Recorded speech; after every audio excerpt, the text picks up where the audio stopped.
What is a zine? Let's explore. This video is brought to you by the Salem Art Association and Adam Romano. Hello and welcome to our video, What is a Zine? Today is part 2. This video is brought to you by the fine folks at the Salem Art Association and me, Adam Romano. In part 1, we talked about the kind of people that create zines and what they look like. We covered some of the subject matter that zines might discuss. Make sure to take a look at that video if you are interested. Here in part 2, we will be discussing the history of zines. Now, because this is an academic report, as I mention items, a citation will appear on screen, allowing you to further look at that information yourself. Additionally, at the end of the video, there will be a full list of resources. Make sure to pause that and take a look so that you can explore some further information. So without further ado, let's dive in. Basically, the zine is a self-published booklet. It also can be digital, so watch out.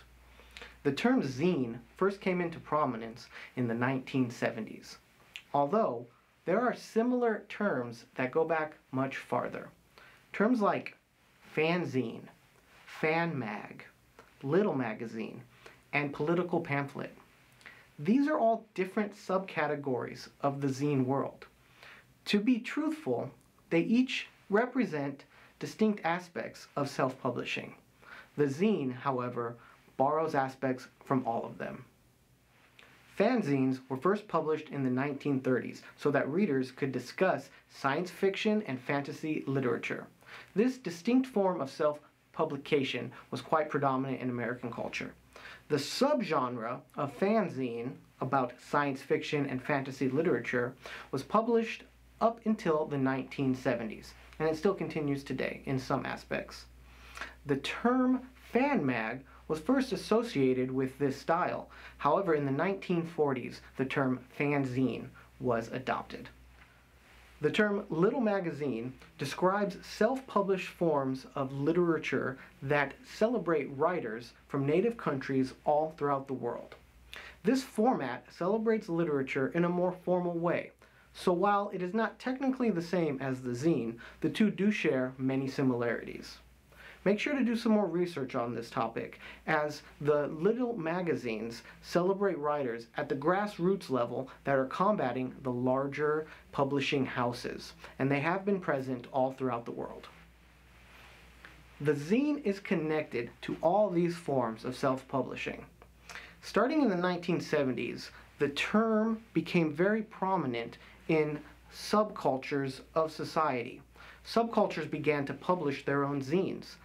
Punk rock, activists, and the LGBTQ+ community all began to self-publish zines as a form of communication.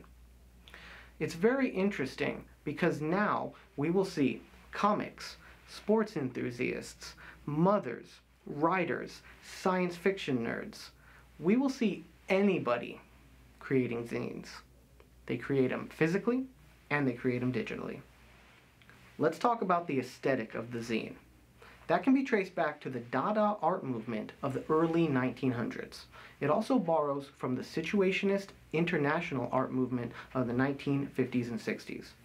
Bold, simple, cut-out letters, a disregard for copyright, all of these aspects are a part of zine culture and can be connected to earlier art movements.